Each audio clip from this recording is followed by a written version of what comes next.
What's going on, people? Welcome to live Palace news. We'll be discussing all the latest with Palace. As always, if you do enjoy the content, make sure to leave a like and subscribe and let us know your thoughts in the comment section down below. I'm joined by T here for an exciting show, potentially. There's a lot to talk about, especially with our manager's future. There's new reports coming out today. We'll be discussing that. And also, we'll be talking about players being called up with the national sides during the international break and what that could mean for Palace. Could that be a good thing or a bad thing? And we'll be talking about all the latest and also answering your questions. So if you have any questions, send them through. We'll be answering them throughout the show, or most likely towards the end of the show. But yeah, look, T, before we start the show, how you been, man? Been good, man. Been good. Day Been by missing, day, man. running away. Ah, man. Happily to Run- do so, man. This weekend was yeah, a tough weekend. yeah, exactly. It was a tough weekend, but you're not going to run Yeah. away from it now because I'm going to get your thoughts. What do you make of the Ugh. whole week and the Brighton game in particular? Gotta take your chances, man. Gotta be more clinical. Two for Edward, one for Michael Elise. Now he had a really good look on a shot. You gotta convert, man. I mean, it's a very, very different ball game if we take those big chances and convert them. But it's a tough one, man. It's a tough loss, especially being that it is what it is, going against rivals in Brighton. Um, I like the fact that Vieira switched it up with the formation. We definitely look good pressing. We got some had some pretty good times where the pressure caused them to turn the ball over in dangerous areas and gave us opportunities. I like what I saw from that. So, I mean, just interested to see these next few days or a few weeks how things can unfold for us and what we're gonna look like going forward. Yeah, and I think the approach 100% helped us. Look, it's the Yeah, day after we had the live match reaction. Lots of people called in. Thanks to everyone who tuned in live, left your comments, also called in. It's much appreciated. It was a great show considering the result because there was various different opinions and thoughts on the game. But for me, look, that's what I mean. I mean, he can change it about, and I feel like he's been scared to play that style of football because of the teams we face against. But going forward, especially after the Arsenal game, I'm not too sure if he'll approach it with the Arsenal game, but we'll talk about it in the preview anyway. So I'm not going to give more spoilers. But it should be the way going forward because we are more dangerous when we can win the ball up high up the pitch rather than sit back and try to hit teams on the counter. Like that, true, we're too predictable. So true. so for me, I'd like us to be a bit more attacking. But for you, before we talk about the Vieira news, what do you make of his time at Palace so far and the period that we're going through? Have you lost complete faith in him? Have you got a bit more trust in him? What do you think it is? I haven't lost faith in them. No, I haven't lost faith in them at all. I mean, it's a rough patch. I mean, I get that. There's a few things that would uh, make me feel less confident if we were finding ourselves further down the table. If we were, shipping goals defensively, I think those are some of the things that I'd be more worried about. A lot of times when you see teams in situations where they're getting rid of uh, managers during the season, usually because they're shipping goals, and that's not something that we're doing. You know what I mean? You see us play a team like Man City and lose 1-0 on a penalty. Then, what, 2 or 3 days later, Man City goes to the Champions League against European competition in Leipzig and puts 7 on them. You know what I'm saying? Like, I don't know. For me, that puts some things in perspective of how well we were able to handle them, how well we were able to play. So I still have faith in him, and I think that it's just been a rough period. I mean, we've had a rough schedule this year, man. I think some of these top 8 opponents, like we're getting them all in a row. Like they don't get spread out at all, man. We don't get a lot of breathing room when it comes to this. We just get hit with games. So I'm still confident in Vieira and what he needs to do. And a big part of it is we can't really get I think a view of what he can do until he has more backing and a team full of guys that he's been trying to get. So Yeah, look. Keep it in. You can't. Don't let out everything. We're still going to talk about Vieira. we haven't even talked about the news yet. But yeah, look, it's my fault for asking you anyways. I asked you what do you think of Vieira, and then afterwards I'm telling you literally laying it all out. But yeah, look, we're gonna talk about Vieira right now as always. Look, after we break the news, you guys can share your thoughts and we'll read them out as well. But look, I'm with you, T. But look, let's talk about the news first and foremost. Yeah. Earlier on today, Ed Aarons, who's a very reputable source at Palace, he came out and said that Vieira's job is under massive threat. There's been also reports that's coming out a bit later after these reports about various things regarding his future and that the board have lost trust in him basically. So it's looking very difficult for him going forward. But as of right now, Vieira is still Palace manager, as I understand, at 7:24 UK time. Thursday night, he's still Palace manager. So luckily, well, it depends how you see it, but he has survived today. For anyways, we'll see what happens tomorrow. But for you, T, hearing that reports and hearing that his job is under massive threat after you yourself, you still have belief in him. How does that make you feel? I mean, I think it's to be expected to a certain degree. When you have a situation where your team hasn't won in a calendar year and you're in the month of March, when shots on target is an issue, goals is an issue, it makes sense that there's the building pressure of will somebody lose their job. I think that's understandable. I think at the same time, it's not like we're losing every single game. And it's not like we haven't been playing against some of the most high quality opponents in our league during this time. You know what I'm saying? Like I said, once again, I mean, we started the new year and we're playing against some of the best teams back to back. And we might only get one reprieve against a side that's not as good. I mean, Aston Villa was still above us in the table. They were when we played them. So it's not like we were getting an opportunity to play somebody below us. You know what I mean? So I think the run of games has set us up to kind of have to deal with this situation. But by no means do I feel like it's undue. I think it makes sense why the pressure is there, but I still think he deserves to be able to navigate it. Yeah, look, the names that's been mentioned, let's talk about that. So there's been managers that's out of jobs or managers in jobs right now. The two names that people are talking about in the chat that's been mentioned in reports as well is Vincent Kompany and Michael Carrick. How does that make you feel about the situation? Because for me, getting rid of, I mean, we're talking about staying up, right? Getting rid of Vieira and bringing in Vincent Kompany, who has no experience in terms of keeping a team up, or Michael Carrick, who doesn't have that experience. Does that? I mean, what's going to really change? You're hiring two managers. Well, you're going after two managers that play similar style of football to what Vieira does, and clearly hasn't been working out. Maybe they can get the best out of these players. I'm not too sure, but they have no experience in terms of keeping a team up. So for you, would you be surprised if we were to get rid of Vieira and we went for those two names mentioned, or would you think that the club would maybe approach maybe a more short-term option? I mean, if they did it, I'd be surprised. But the reason why I'd be surprised is because I don't think that either of those guys will want to leave their positions that they're in currently.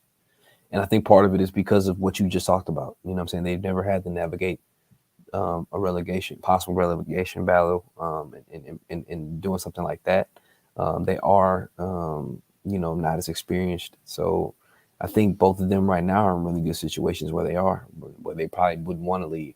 And in a certain way for us, I think if you make a move like that, it's almost like saying, hey, we don't try to throw something at the wall and make it stick. You know what I mean? We don't actually know if these dudes are going to be able to do the job that we're asking them to, because we don't have any proof that they can do the job that we're asking them to do.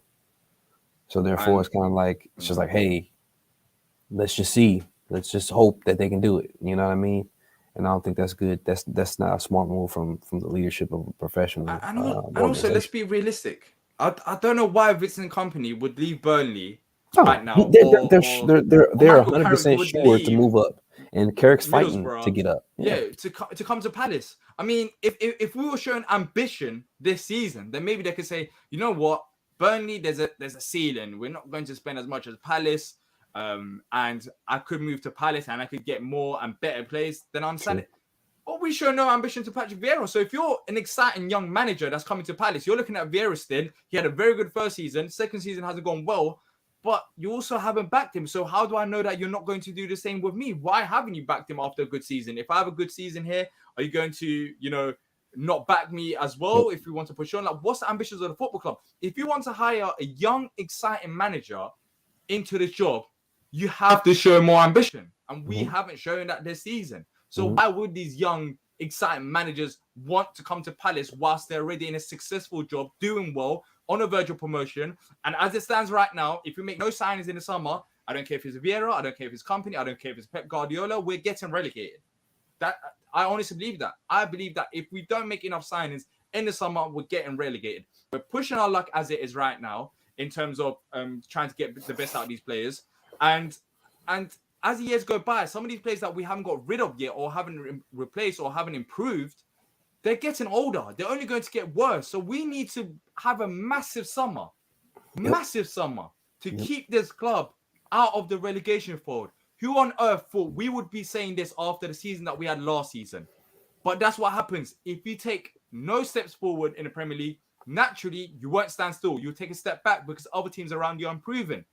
And as it stands, we are getting relegated. That's what I believe. We are getting relegated next season. I don't care who the manager is until we actually invest in the squad and improve the positions. I said it yesterday's show. Wan-Bissaka left 3 years ago. We're still talking about replacement as of right now.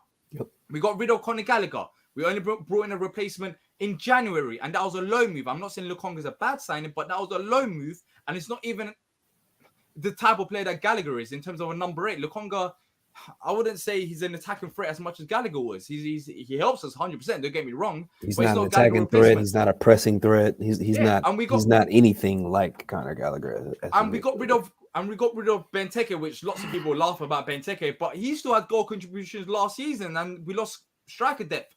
We got rid of these players, and we didn't improve the squad good enough. So if we don't improve in the summer, and honestly, I don't care who the manager is, we will go down. So for me, they have to show a bit more ambition. And for that reason, I feel like if we were to get rid of Vieira, it will be a short-term replacement. It won't be any of them names because I don't know what good manager would come to Palace right now in the situation we're in. Yes, we've got some very good players, but we could also get relegated. There's a potential of that, even though for me, I'm not too sure. We'll see after the Leicester game and all those games how bad we are, how good we are. But yeah, we need to show a bit more ambition. So for you, if you ain't the likes of Carrick and Vincent Kompany, the names that's out there, out of job, I think you'll have to be a manager that's out of job. The best one would have been Sean Dyche, but he's gone to Everton. And football's changed now. We've gone from the eras of having the likes of Big Sam available, or the Pardew's, or the Tony Pulis's. Like, then that period has gone. There isn't a manager out there that can 100% guarantee you safety from relegation. Some of the names that's out there, Steven Gerrard, Frank Lampard, Hasenhuttl that people mention.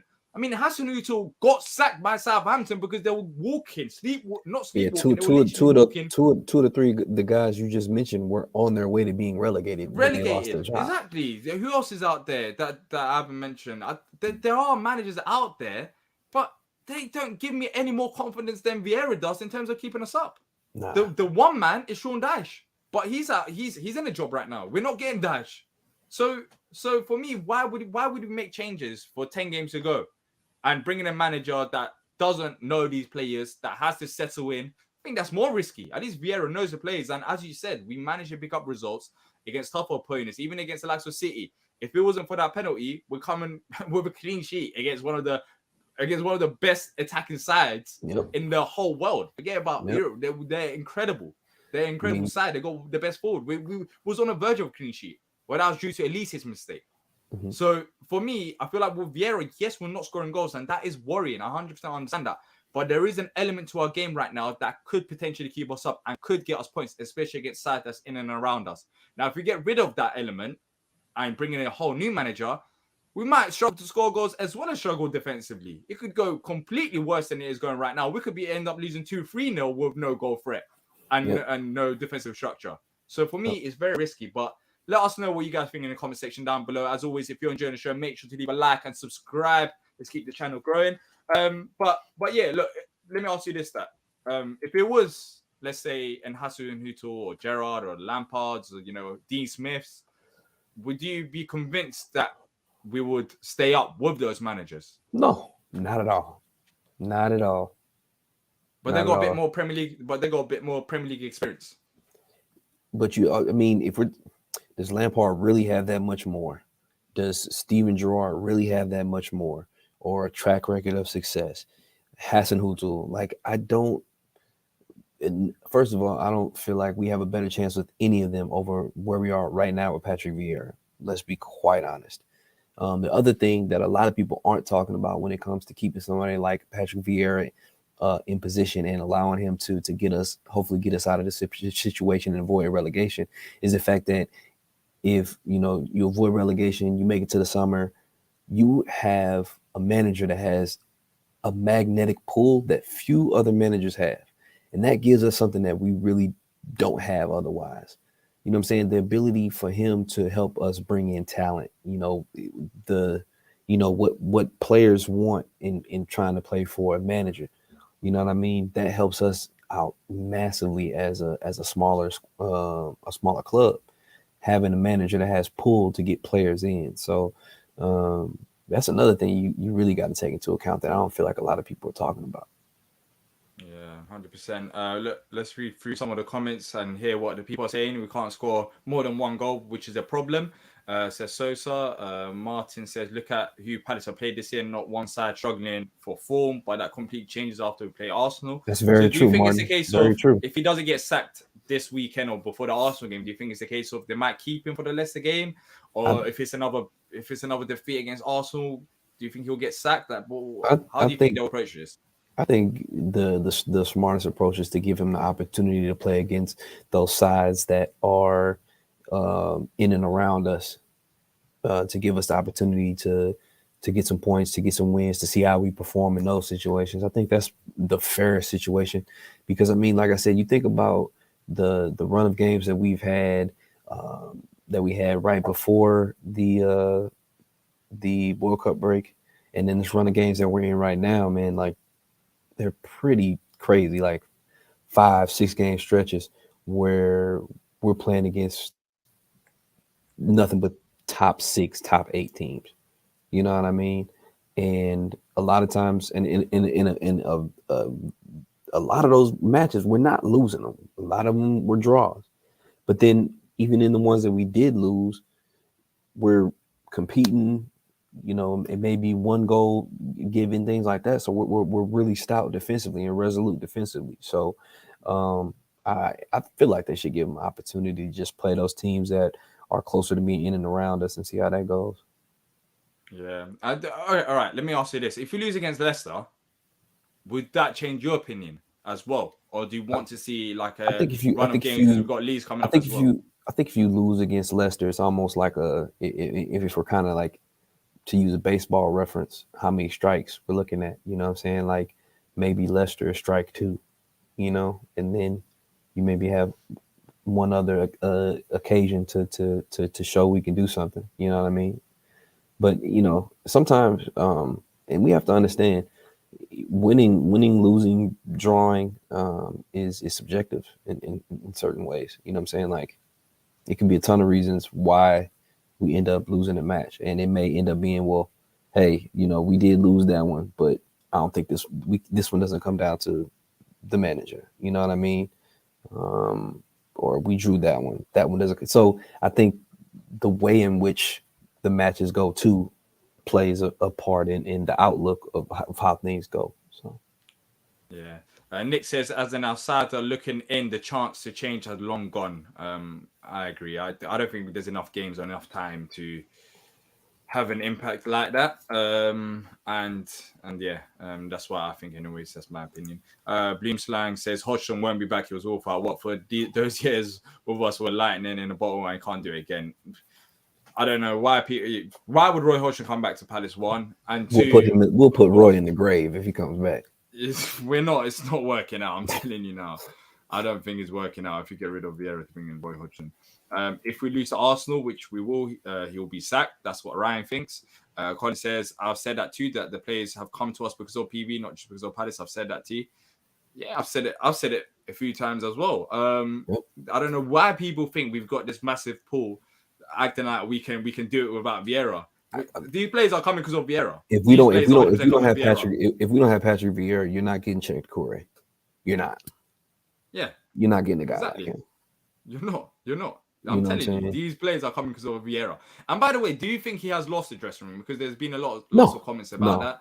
But for me, I don't think he has lost the dressing room based on how we played yesterday. We lost a bit see of how he confidence interacts in the second half, but yeah, the way he interacts with the players. No, I don't think he's lost the dressing room at all. Yeah. Ronnie says no point having a manager who attracts players unless the board is willing to invest in good and that players. is true, Ronnie, and that is true, and that is very true, and I think that's going to be a testament to how we move forward. If they don't back him, like if everything goes to plan and we avoid relegation, stay in the Premier League going into the summer, if we're not making the moves and stuff, don't be surprised if he steps down, because this runs out in summer. That goes in. That's going into year 3, and he's still going to be relying on 3, 4, 5 guys from an old regime that aren't even really considered fringe Premier League players to a lot of people. So I wouldn't be surprised if he stepped down too. Yeah. Looney says, so our form is poor. We can't get new players right now, so no point moaning about who we need to sign or what we need. So what we can do right now is try to change out or try something else, new manager. So you told me what manager would come into Palace and that you want to see in terms of changing it up. Because I don't know who's going to come in and do a better job, especially managers that's out of job right now, than Patrick Vieira. And by the way, as I mentioned, for me, if you mention Hasenhuttl and stuff, I can break it down. But Hasenhuttl, let's not act like he was on the verge of literally getting Southampton relegated, and they're most likely going to get relegated. He got sacked by Southampton. Let's not act like he didn't lose 2-0. No, he didn't lose 9-0. Twice in the Premier League. So yeah, if it's not Hasenhuttl, let me know. But at the same time, there's so many people that make a comment like that, but then hide their hands later on when we get relegated, and then they come back and say, "Oh, we should just kept Vieira where he was. We shouldn't even made a move." I don't know, but let's just see. Anyways, let's just see what's the suggestions. If you don't want Vieira at the football club, let's hear some of the managers, because at this point we need to.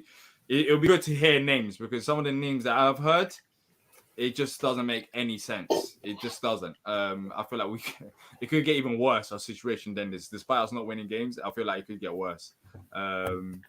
Ryan says it's very stressful. Yes, if we lose to Leicester, Vieira will get sacked. Knowing us, we will lose. Palace's future is academy-based, and we have 14 players out on loan. What do you think about that, T? About loaning out so many players right now and having the likes of Jordan Ayew that's coming off the bench and the lack of attackers coming off the bench? Would you have liked to see more of these youngsters have more opportunities?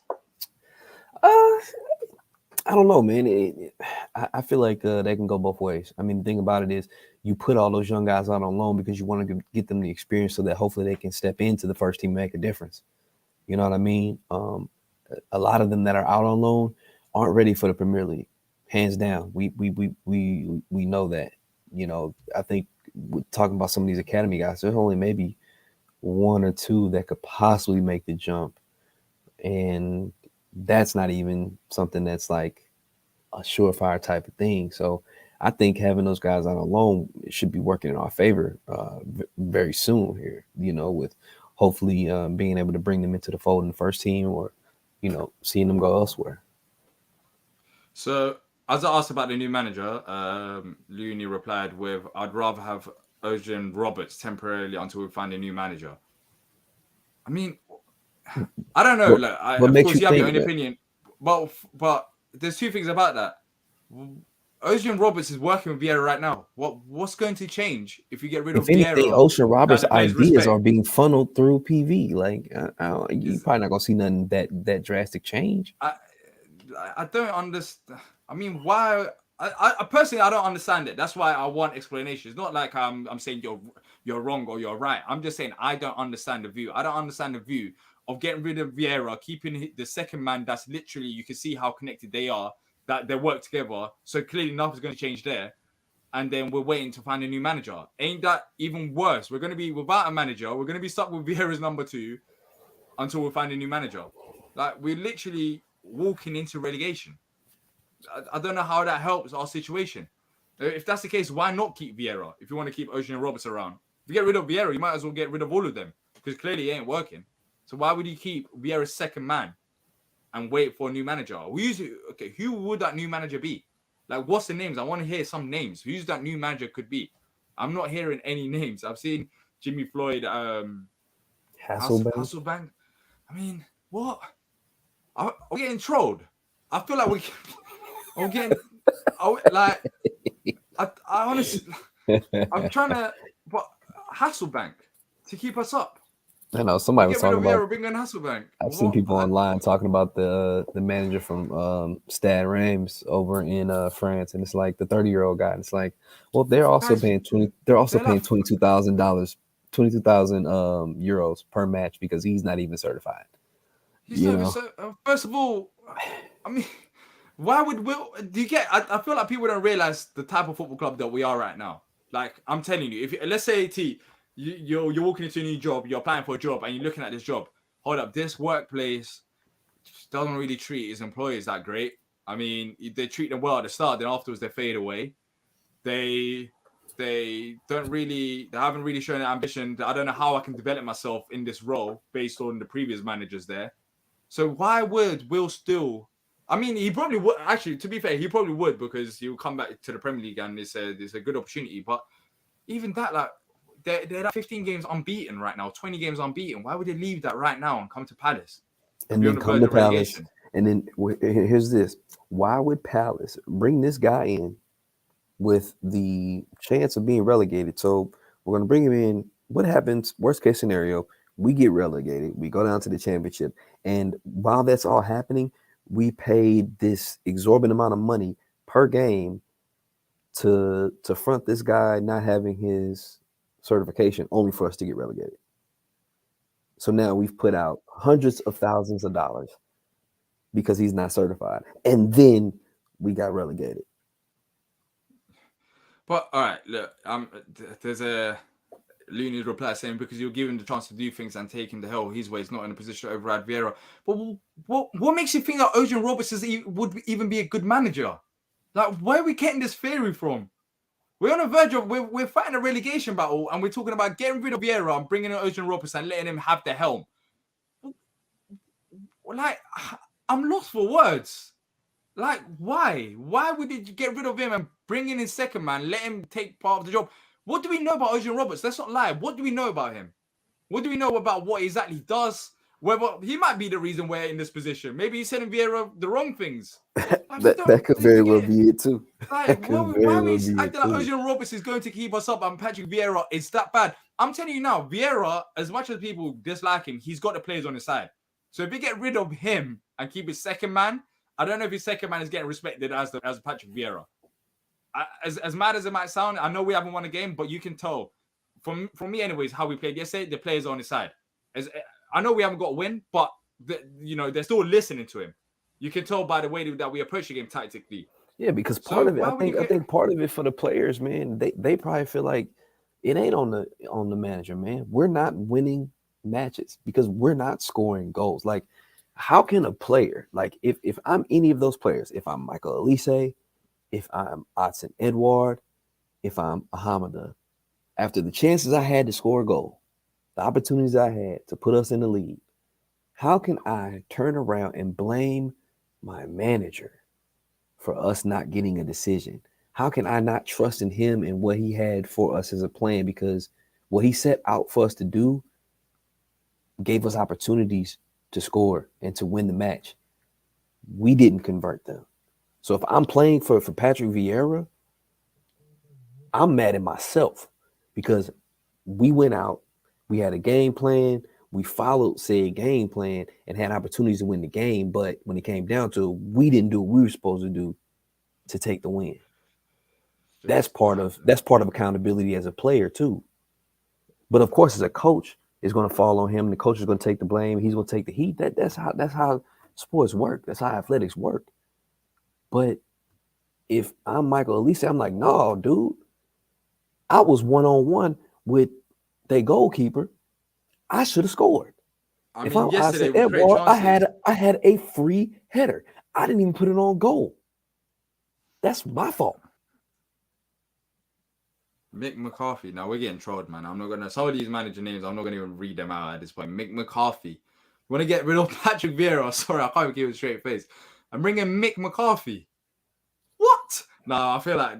I told you, throw stuff at a wall and hope it sticks. Yeah, I feel bro. That's not even throwing stuff at the wall. Bro, that ain't sticking. I can tell you that ain't sticking, bro. Trust me, that ain't sticking. There's certain things that you just know ain't sticking. But I mean, some of these Sven Eriksson. It's crazy how fast things change, D, and some of these names genuinely. It's just crazy because piss. It's crazy how fast things change and how quickly people will turn on you. This is the same fan base that was screaming, "We got Super Pat Vieira" from the top of their lungs less than a year ago. You know what I'm saying? It's like we've hit a tough patch, yes, but now people are like, man, F it, abandon ship, because we're losing to teams that are in the top 6, top 7 of the league. Yes, we lost to an Aston Villa team that honestly is better than us right now. You know what I'm saying? Like, since Emery's joined, I think they're ranked 6th or 7th in the Premier League, or maybe 5th, depending on results after. You know what I'm saying? Like, in the Premier League, in terms of where the league table would be, so they've done well. But of course, look, I understand it, T. That's still not. It's a very good excuse, but still, you would expect maybe a win somewhere. Do you get it? Maybe that Villa game was the frustration of it all, because that was a game where realistically, as well as they're doing, we could potentially beat them. I understand that. I understand the frustration where it's coming from, and you know, the fact that we didn't win that game. But out of the Villa game, the Brentford game was on a verge of winning that. All I'm saying is if we keep Patrick Vieira and we go into April and we start kicking ass and getting wins, I want these same people to keep that same energy for him that they have right now. Is all I'm saying. Trust me. I'm saying. Keep that same energy that y'all coming on here right now, trying to crucify this man, trying to blame all our issues on him, saying that he needs to go and all those things. Keep that same energy if he comes back in April and you start seeing wins and we stay up. I've been keeping receipts. Because they're probably gonna be the first. They're probably gonna be the first people. If we get some surprise, some signings in the summer that people wouldn't expect us to get, and it's because of who they get an opportunity to play for. Oh, Patrick Vieira, this. Oh, okay, we'll keep that. Okay. Let's keep the same energy. Exactly. By the way, people haven't kept the same energy. Energy change. Of course, energy will change because of results. I understand it's a game of opinions. Opinions will change, but and I mean, you got the right. I mean, you have. I'm just extremely surprised. I'm just extremely surprised that people all of a sudden think this guy is a horrendous manager. Because they must think he's not horrible. They must think he's a horrendous manager because of some of the names that's being mentioned and some of the options that's being mentioned. You would think some of these people didn't like him from the start. You know what I'm saying? Yeah, well, a few people didn't. A few people didn't. A few people didn't, and I get that. Yeah. Okay. But yeah, we'll see. Because last season there was none of this talk. I'll just say that. And if there was talks about getting rid of Vieira last season, then honestly, I don't know for you lot. I'll be real. Because you must think we're Chelsea or someone. So yeah, there wasn't any talk about getting rid of Vieira. But for me, look, whatever happens, we need to invest in the squad, and we need to invest it massively. I've lost faith in the board. I've lost faith, and that faith will be regained after they show something to me, not just if you sign one player in the summer. That faith has been lost, because this is the time where we're talking about process, a new project, and you're talking about getting rid of that project just after a year and a half. And the reason you're getting rid of that project is not because the project has been a complete failure based on the manager. That's my opinion anyways. I don't think it's been completely on Vieira, but based on a stance that you didn't show ambition this season. You didn't show the ambition that you showed in the first season. You didn't do the basics. We've needed these players that we talk about from day one. We needed even last season. But the fact is that we had a few players like the likes of Conor Gallagher who attacked from midfield, and that helped because we didn't have to rely on our fullbacks as much. We had that creativity in midfield. But we got rid of our creativity in midfield. We got stuck with the same fullbacks, got rid of attackers, and now we're in the situation we're in right now. And that's all on the board. And that's I mean, on the board. And then when you think about the fact that, you know, we've had to depend on 2 right backs who are aging, that by a lot of people's consideration are not primarily quality players. We're talking about the player that's made the most appearances for us this season is Jordan Ayew. We're talking about the fact that Jeffrey Schlupp has started multiple games in our midfield. Like, these are the things that we have to consider right now that our team has been putting out there game after game after game. You know what I'm saying? Like, I don't know what more you expect, to be honest with you. So Rafa says Vieira isn't a good enough manager tactically. The cracks were appearing last season already. So what cracks were appearing? I just want to know what cracks were appearing last season. And that FA Cup run, you see it time and time again. FA Cup runs can have a toll in your league form. It can, because players don't want to be injured. And that's not just from the manager or Palace. We've seen it in the past as well. Like we even in that season 2016 when we went to the FA Cup final, we was doing awful in the league, but we had an FA Cup run. So after the FA Cup run, I agree it wasn't good enough. But I feel like we just clocked out. We were safe in the league. We had no European football to play for, and yeah. But until you show me what the cracks were, then we can talk about it, because I don't know what cracks were appearing last season. Last season, we scored 50 goals. We got to an FA Cup semi-final. We was playing some good football. So what are the cracks that were appearing last season? And also, why? Okay, I'll be real. I'll say this as well. You know, people are saying, "Oh, yeah, you're right." Well, you didn't have this energy last season. So why wasn't you talking about the cracks last season? I find it weird. If you're talking about last season, anyways. I find that weird. The fact that we're talking about it now. If that was a problem last season, why are we talking about it a year later? Why wasn't this brought up before? Seek makes a good point here. You say you look at Arteta, it took him 3 to 4 seasons to get it right. If you think about that, he was at Arsenal, a much bigger club, a club that definitely demands a level of success much higher than what we do.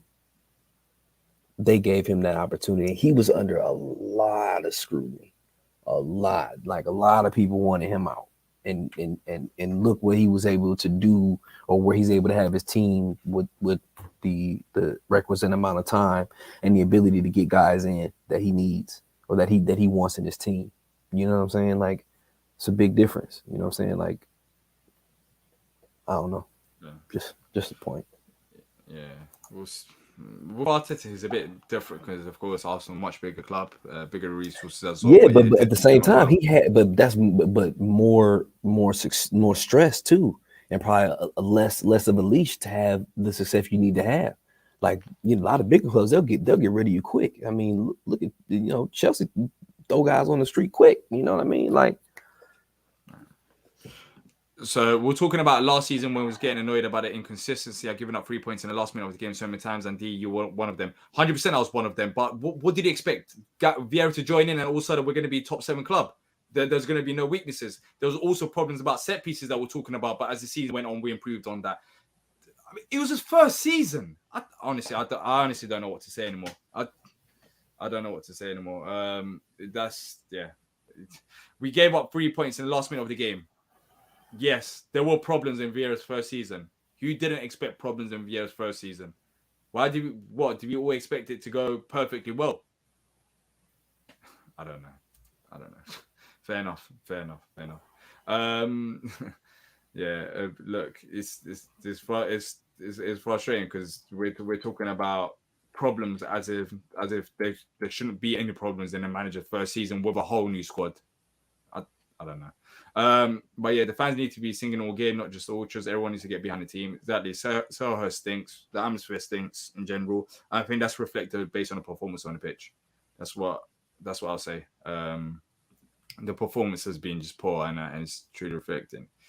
But yeah, I 100% agree. But I'm not. Yes, the point you're making is gotten worse. But why has it got worse? Why has it gotten worse? It was gotten worse because our team hasn't gotten better. I don't know. Maybe our squad is good enough, and maybe Would you? I mean, like, we've got Edward and Mateta up front. Aaron, I haven't got a striker. I don't even count him as a striker. Aaron, do you think that the team that we had this year is better than the team that we had last year? Do you think that's like? Do you think that the team we have now is better than the team we had last year? Because in that situation, yeah, it's progressively gotten worse from a standpoint that the team isn't as good as it was either. You know what I'm saying? So why would let's say why would you expect better? Has the team improved from last year to this year? And there's no way you can say yes, because we literally got rid of 12 goals and didn't replace. You could probably put a poll in there for everybody to do or something like that. Like, you know. Okay, I'll go put a poll to see what people are saying in general. Exactly. Let's get everyone involved. But if you think the team's improved from last year, this year, I don't know. We're seeing, and we're just talking. We're not talking about the outcome, but like, do you think just the team itself, the makeup of the team? Yeah. T, as I put a poll up, you might as well go through more comments. Yeah. Boom Slang said Gallagher made a huge difference. I didn't appreciate it until this year. Yeah, I mean, and I think the difference is in the style of play that you can implement with a guy like that out there. You know what I mean? That constant pressure, turning the ball over in the final third, things like that. So David said we're going through a difficult run. Strikers not scoring, too few chances created, but no need to panic. We will get through this. Just don't slag off Vieira. He'll learn from this too. And that's a good point, man. I mean, I think everybody's gonna go through tough, tough periods. You know, that's to be expected, especially in a very, very, very competitive Premier League, as we can see this season. I think we got to realize, there's a lot of other teams that's probably in meltdown mode even more than us right now. You know what I'm saying? Just because of how tough, I know. Just because of how tough it is. You know what I'm saying? So, and I think, yeah, it's a good point that, this is something that makes Vieira stronger, as if he's able to lead us through this, to have the opportunity to lead us through this, makes him better as a manager as well. So the poll is out. Has his squad regressed from last year to this year? So let's see what you guys are saying. And then, yeah, we can go on from there, because for me, I feel like the squad, I don't know, for me, it's not even debatable, but we'll ask the question, because some people might think the squad hasn't regressed, but the squad has 100% regressed from last year to this year. And so far, based on the voting, the squad, by the way, I'm sorry, the squad hasn't remained the same, Aaron. I am so sorry, bro, but the squad hasn't remained the same, because you're talking about say Geiger left, but approximately the same. Hold up. So when did we get Lukonga? First of all, we got Lukonga halfway through the season after a really, really tough run right before the new year. Lukonga cannot do any of the things that we were asking of Gallagher. Therefore, we cannot play the same style of play. And Lukonga does nothing for us scoring from the midfield. I don't think that's legit. I mean, Lukonga, I don't know. Lukonga and Gallagher are two different type of players. First of all, to break that down, we got Doucouré, but we got rid of Kouyaté. Basically lost James McArthur as well. Counting him as a loss this season. So Kouyaté, McArthur, and Gallagher. And we don't have enough. We lost a striker option up top too. We only brought in Doucouré. So we got rid of 3 midfielders, and we only brought in 1. So that is a regression. And then we brought in Lukonga. Lukonga was only brought in towards the end of January, about like a month or 2 months ago now. And he's not the same type of player to Gallagher. Of course, he's going to help the midfield, and I've said this before, just because Lukonga is doing well, I don't think we should go and get him on a permanent deal. But like, Lukonga is doing the basics right. He's not doing what Gallagher done last season. There's a reason why Gallagher was worth around 40, 50 million pounds, and teams wanted him, and Chelsea wanted to keep him, because he was doing excellent defensively and going forward. Mm-hmm. He was getting goals, he was getting assists. Mhm. Lokonga is not doing that and won't do that. He's more of a midfielder that can help the defense and link up the play like that. And really what it is we've been so bad in our midfield, D, is that when we have a guy like Lokonga step in, who, like you said, can do the basic things that you need from a midfielder. We're talking about very simple things: retaining possession, recycling play, things of that nature, being calm under pressure. Those are some of the things that you feel like are kind of, that's what we need from a midfielder. Like, that's what you should be doing. You're a professional midfielder. You know what I'm saying? But it's not anything that's above and beyond. It's not anything that is literally allows us to play a certain style of play that we can't without him. You know what I'm saying? Like the way it kind of was with Gallagher. You know what I mean? Like, I granted, I think he's been really solid for us, but it definitely hasn't been as impactful as we probably would need it to be. Yeah, I don't know why people think. I honestly don't know as well. I don't know why we think Lokonga is the same type of player as Gallagher when they're literally not. They're literally not. Their role ain't the same. They're not the same type of player. I haven't seen Lokonga pick the ball up in midfield and run at the fences like that. I've seen him make forward passes, but damn passes ain't good enough if he's not linking up with the attacking play. I don't know. But look, so far in the poll, 76% has said that the squad has regressed, whereas 24% saying that it hasn't regressed. So 3 out of 4 people. The majority are, 3 out of 4 people saying that we're not as good. Exactly. And I'm surprised that more people ain't saying that we're not as good. I don't know how the squad hasn't regressed from last year. We've got one less striker. We lost one of our most important player in midfield. Didn't replace him because the Core ain't a Gallagher replacement. He's a number 6 replacement. We didn't solve the right back and left back situation. The only thing that we improved is the centre back situation. That's the only thing, because Chris Richards is actually a decent signing, and in the long run, he's going to be a very good backup to Guehi and Anderson. If one of them leave, then he can step up. That's the only area. But all the other areas, we've got worse. We've 100% got worse. I don't know how we haven't got worse. I'm surprised.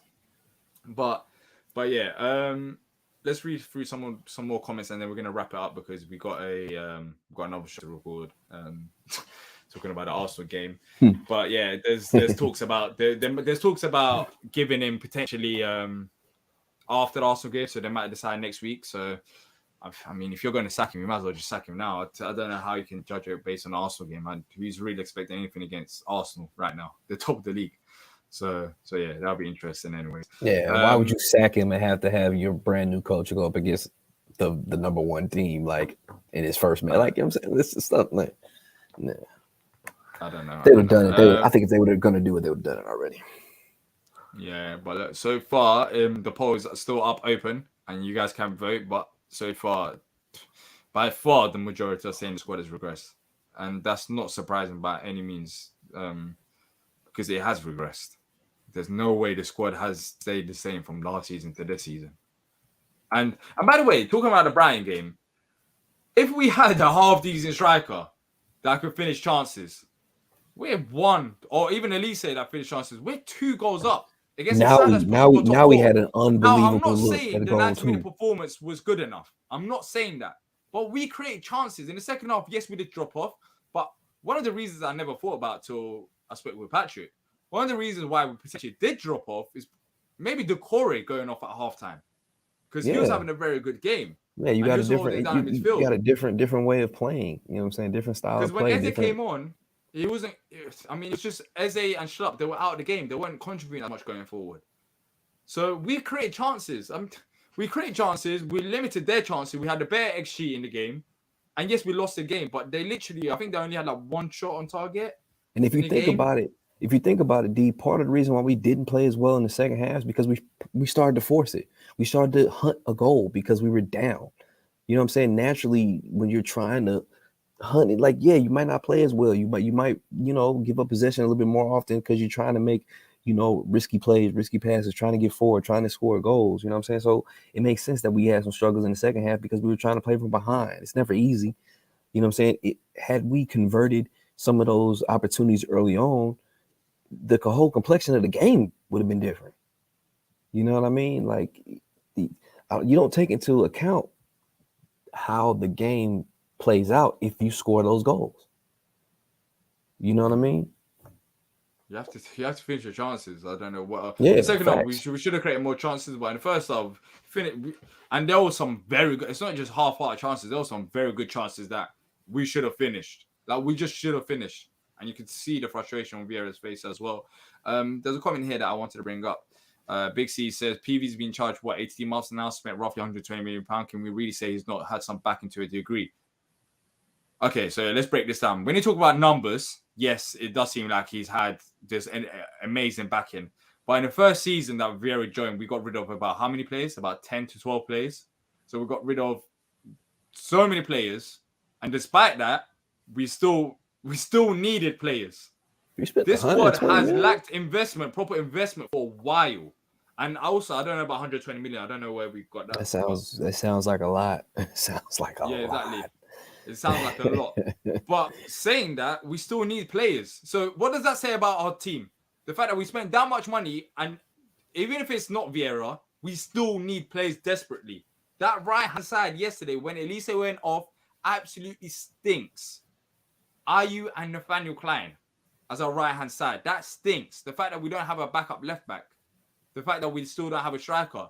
That shows how much lack of investment there's been in the squad in the first place. The fact that we're spending a decent amount of money and bringing in players, but we're still lacking massively. It just shows. I mean, this squad, you tell me, don't you think this squad needs way more improvement? Because for me, I feel like this squad needs about 6 to 9 more players.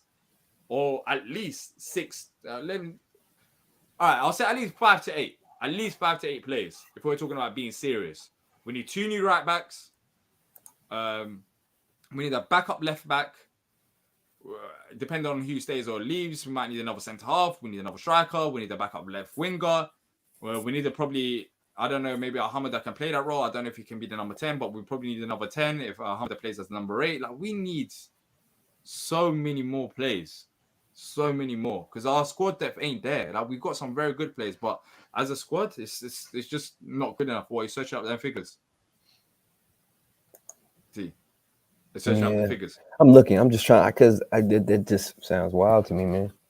It sounds wild. It's probably true. It's probably true. It might be. It might be. And also, I wonder how much the next is because we got rid of Wan-Bissaka for £50 million as well. Let's not forget that. Right. Yep. Yeah, exactly. We got rid of Wan-Bissaka for £50 million. So yeah, and I mean, if they didn't spend, then we wouldn't be in this position. But yeah, 100%. But look, Jackie says, do you think it has regressed or style of play has changed? Players are not consistent with their approach to games. Loan signing this season have a different drive.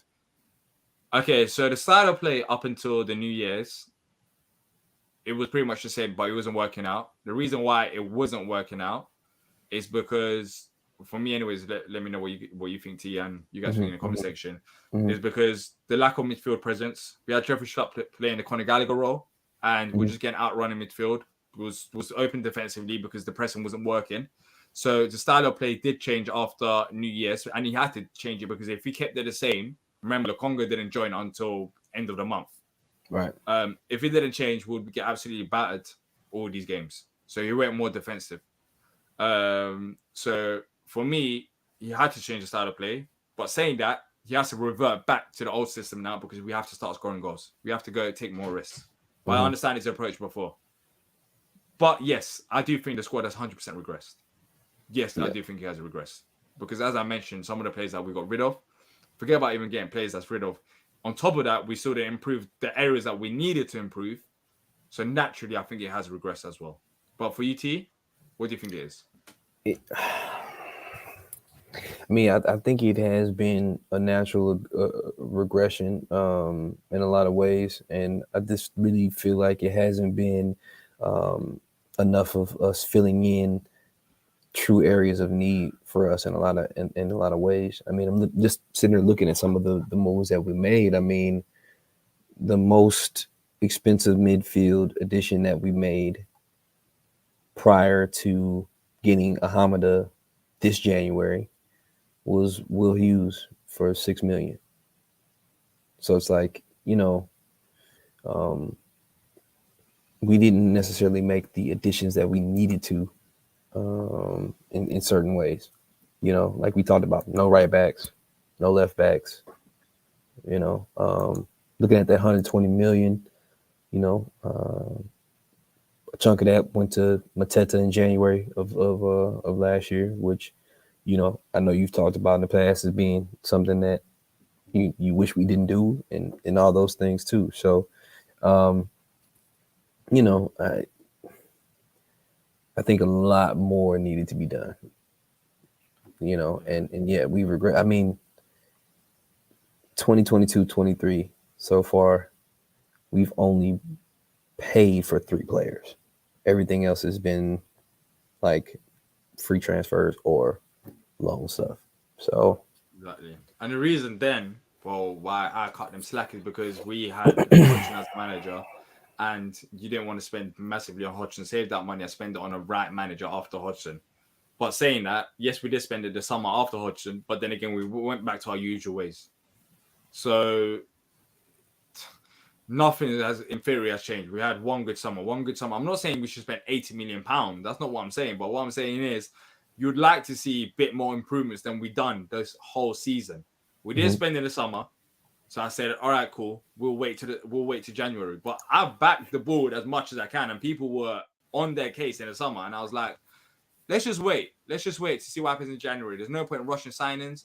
But saying that in January, they're talking about 2 loan signings, and we did end up getting, well, 1 loan signing, 1 permanent. But clearly the ambition didn't change. So until the ambition changes, I'm going to keep my stance. I need for them to change their ways for me to have belief in them again, because I honestly don't. We bring in a new manager, and it's the same thing over and over and over again. And I'm telling you, it'll be the same thing completely. Martin says Palace have the 3rd smallest ground in the Premier League, and as a result, we have the 3rd smallest transfer spending limit. Regardless, so it doesn't work by capacity. It simply doesn't work. Like, it doesn't work by if you have the smallest capacity, you're going to spend the least. Bournemouth have the smallest; they spend more than us. I mean, it's you can spend a bit of money. It's not just without getting into the finances like that. You can spend more than we did. There's no excuse to spend that much that we did in the summer. yeah, That might Martin be the made a reason good for the point that main newly stand, promoted but teams don't have FFP limits. So it can make sense why a team like Bournemouth can spend more than us, because they don't have a limit on how they do their thing.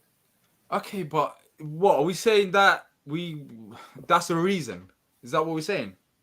I We have the mean, smallest I ground. don't know. I mean, I know that like, I think that's one of the reasons why we want the So did the stand just expansion. out of curiosity, did our ground grow to like 8,000 last summer, and then it went down to 20,000 now?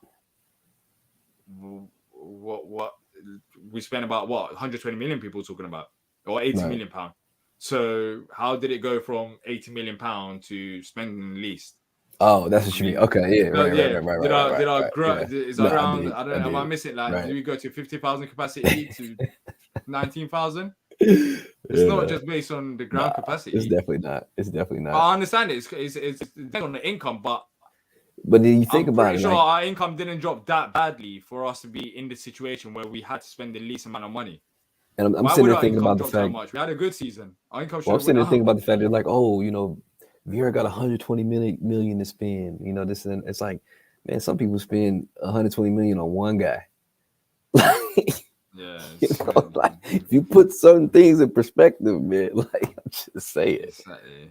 There's 120 million one guy. But look, one G, guy. let's wrap this up. Quickly before we do, Marc Guehi called up to the England squad.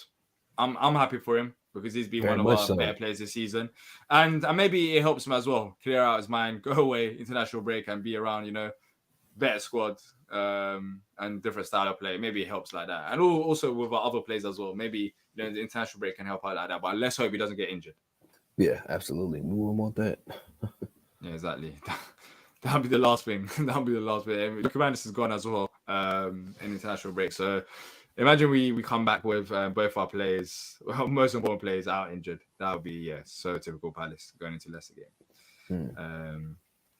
All right, Martin. So Texas invested £87 million last year, which boosted our transfer budget. So where is the investment now? I'm not even talking about £87 million. Where is the investment now? Is that our limit? If that's our limit, I'm telling you now, forget about the stand. We're getting relegated. If one good window is all we have, well, we can't spend £10 million on a new right back or £15 million on a new right back. We can't bring in a backup left back. I don't know. Yeah. I mean, if that's our limit, then forget about it. We are getting relegated. 110%. We are getting relegated next season. If our limit is one good window of one investor. What about Harrison Blitzer? I mean, what's up with them? Texter invested that much. They're billionaires. I think they're richer than John Texter. What's up with them? I mean, what's going on with them? I'm not too sure. Clearly, they're interested in Man United and all them teams. When Harris at the game yesterday? Yeah, you saw my tweet, didn't you? Mm-hmm. That was hilarious, bro. That was hilarious. He's probably thinking, who? What So side? your team is the one that's in black. Yeah, exactly. Literally. I'm just legit surprised. But look, there was a report that came out after whilst we were talking that Vieira's job, he's fighting for his future. This is according to Telegraph, and that the club was set to hold talks early next week, whether to dismiss him or not. So I guess they're waiting on the Arsenal game because I don't know why you would wait till next week. So yeah, so we'll see after the Arsenal game, but I'm pretty sure we'll be here talking about Vieira's future more often than not. But look, any other last words you want to say? Nope. Yeah, frustrating times right now. That's why it's frustrating. Not because it's just because of results. It's dividing the fan base. Yeah, exactly. It's dividing the fan base, and it's very annoying. But look, we'll be back for the preview. Enough of this manager talk. Well, I guess we're going to talk about manager in the preview as well. But we'll be back here for the preview for the Arsenal game. There'll be way more content coming up. As always, if you do enjoy it, make sure to leave a like and subscribe. And until next time, up the Palace.